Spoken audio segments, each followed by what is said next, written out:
혹시 이런 생각 해본 적 있으세요? 나는 이제 누구를 만나면 안 되는 사람인가? 연애는 끝난 건가? 왜 하필 나만 이렇게 자주 재발하지? 얼마 전에 이런 사연을 받았어요. 4월에 처음 증상이 생겼고 5월에는 2번, 그리고 7월에 또 재발했다고 하시더라고요. 거의 매달 재발한 겁니다. 그래서 이제는 연애도 새로운 만남도 아예 포기했다고 하셨어요. 나는 이제 낙인 찍힌 채로 살아야 하나? 이런 생각까지 든다고요. 사실 이 고민은 헤르페스를 겪어본 분들이라면 한 번쯤은 다 해봤을 겁니다. 저도 그랬고요. 제가 예전 영상에서 말씀드린 적이 있죠. 헤르페스에 감염돼도 무증상인 사람이 약 60%, 경미한 증상만 겪는 사람이 약 8%, 그리고 확실한 증상을 겪는 사람이 약 32% 정도 된다고요. 그런데 여기서 좀 이상하지 않나요? 같은 바이러스에 감염됐는데 왜 어떤 사람은 인생이 흔들릴 정도로 힘들고 어떤 사람은 평생 모르고 살아갈까요? 저도 항상 이게 궁금했습니다. 왜 나는 이렇게 자주 재발하지? 왜 나는 매달 이렇게 힘들까? 이게 단순히 면역 문제일까? 그런데 이 질문에 딱 맞는 연구를 찾아보려고 해도 생각보다 명확한 답이 잘 안 나오더라고요. 그래서 제가 직접 가설을 세워봤습니다. 그리고 논문을 하나씩 찾아보면서 이 가설이 말이 되는지 확인해봤어요. 오늘은 그 이야기를 해보려고 합니다. 일단 이렇게 한번 상상해 보세요. 상대방에게 수포가 잔뜩 올라와 있는 시기에 접촉해서 감염된 사람, 반대로 상대방에게 증상이 거의 없을 때 감염된 사람. 이 두 사람의 몸에 처음 들어간 바이러스 양이 과연 같을까요? 아무래도 다르겠죠. 그리고 헤르페스 바이러스는 우리 몸에 들어오면 신경절이라는 곳으로 이동해서 숨어버립니다. 한번 자리 잡으면 평생 그곳에 남아있는 거죠. 처음에 바이러스가 많이 들어왔다면 신경절에 잠복하는 바이러스 양도 더 많지 않을까요? 그럴듯하지 않나요? 그래서 논문을 찾아보기 시작했습니다. 그런데 한 가지 문제가 있었어요.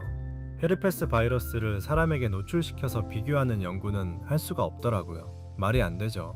그래서 헤르페스에 대한 사람 연구는 없는 것 같더라고요. 대신 다른 바이러스에서는 초기 노출량에 대한 연구가 꽤 많이 진행돼 있었습니다. 가장 흥미로웠던 건 2023년에 CDC에서 발표한 노로바이러스 연구였어요. 연구진은 사람들에게 약 1000배 차이가 나는 양의 바이러스를 노출시킨 뒤 어떤 차이가 생기는지 비교했습니다. 결과는 제 예상대로였어요. 처음 들어온 바이러스 양이 많을수록 증상이 더 빨리 시작됐고 바이러스 배출도 더 빨리 시작됐습니다. 이게 끝이 아니었어요. 인플루엔자나 RSV 같은 바이러스를 대상으로 한 사람 연구에서도 비슷한 결과들이 반복됐고요. 동물 실험에서는 거의 일관되게 비슷한 흐름이 나타났습니다. 많이 들어오면 더 빨리 증식하고 더 강한 염증을 만들고 증상도 더 심해지는 경향이 있다는 겁니다.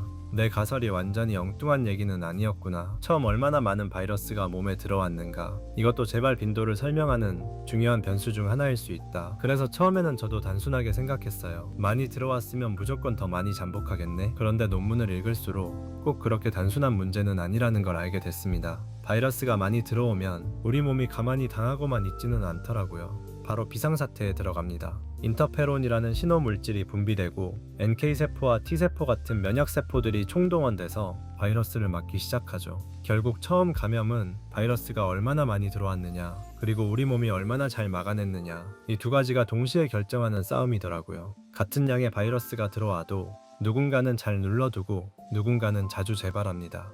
결국 그 차이를 만드는 또 하나의 축이 바로 면역인 거죠.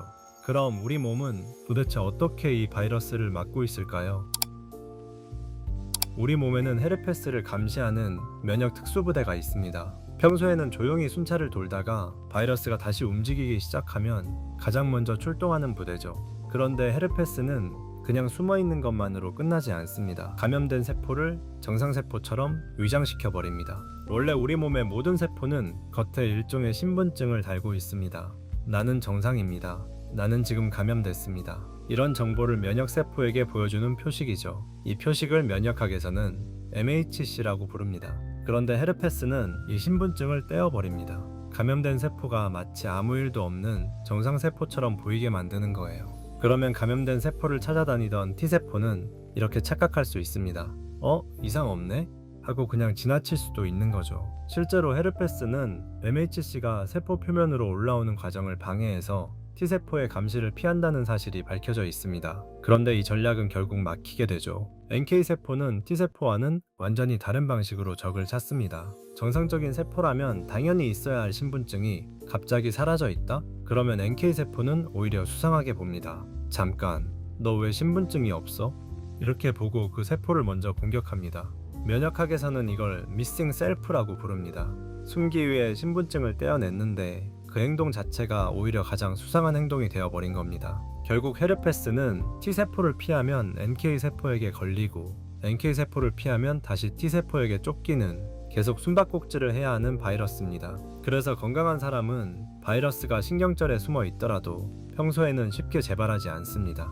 면역 특수부대가 계속 감시하고 있기 때문입니다. 그런데 문제는요, 이 특수부대도 지친다는 겁니다. 아무리 최정예 부대라도 365일 쉬지 않고 전투만 하면 결국 지치잖아요. 우리 면역도 똑같습니다.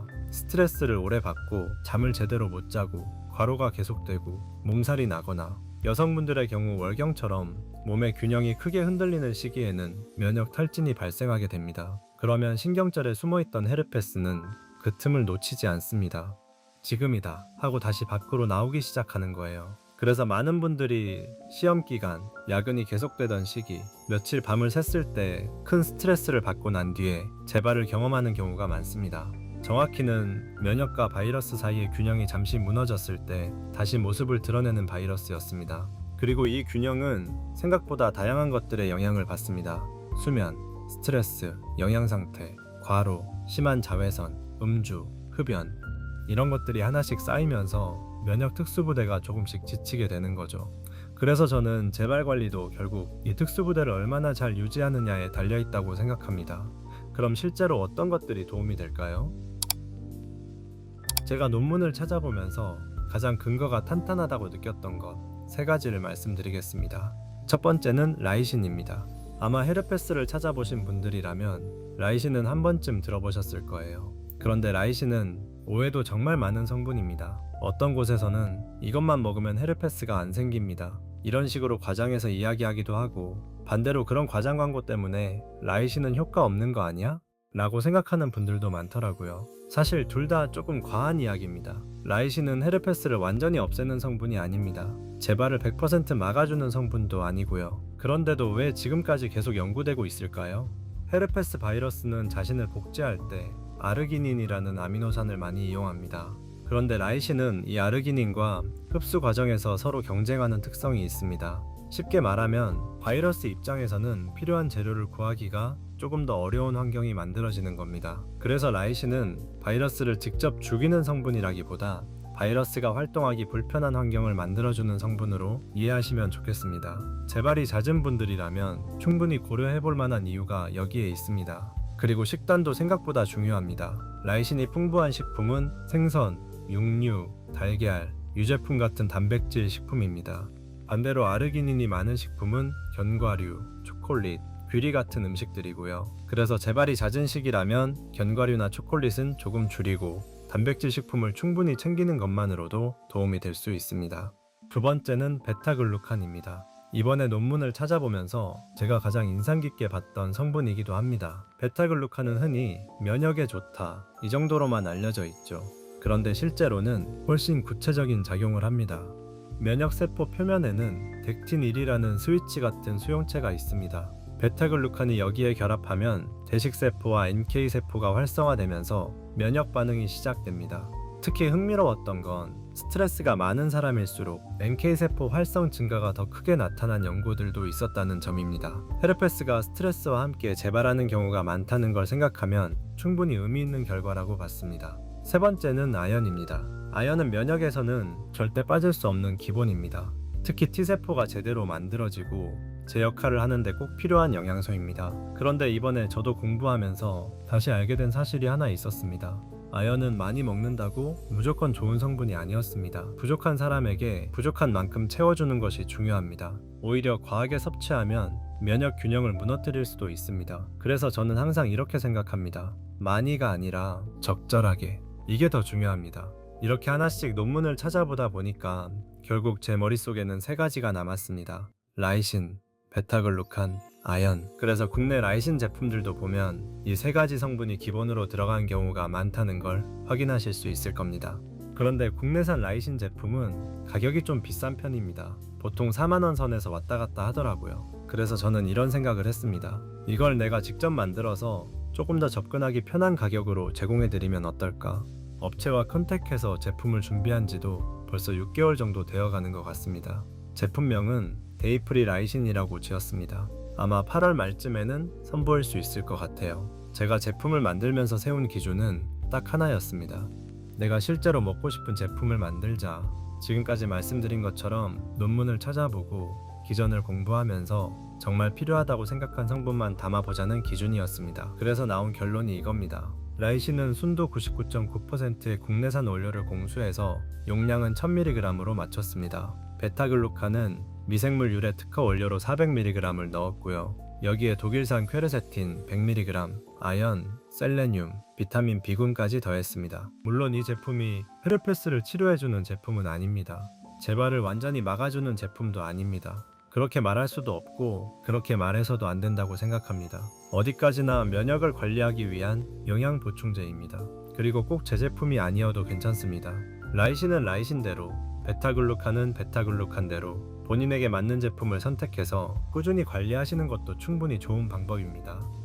과거는 바꿀 수 없습니다. 처음 얼마나 많은 바이러스에 노출됐는지도 이미 지나간 일입니다. 하지만 지금의 면역은 관리할 수 있습니다. 잠을 잘 자고 스트레스를 줄이고 몸을 돌보고 필요하다면 영양 관리도 하고 재발이 너무 잦다면 전문의와 상의해서 억제요법을 고려하는 것, 이건 지금부터 우리가 할 수 있는 일입니다. 혹시 지금도 왜 나만 이렇게 자주 재발하지? 라는 생각 때문에 힘들어하고 계셨다면 오늘 영상이 조금이나마 답이 되었으면 좋겠습니다. 영상이 도움이 되셨다면 구독과 좋아요 부탁드리고요. 궁금한 내용은 댓글로 남겨주세요. 그럼 다음 영상에서 뵙겠습니다.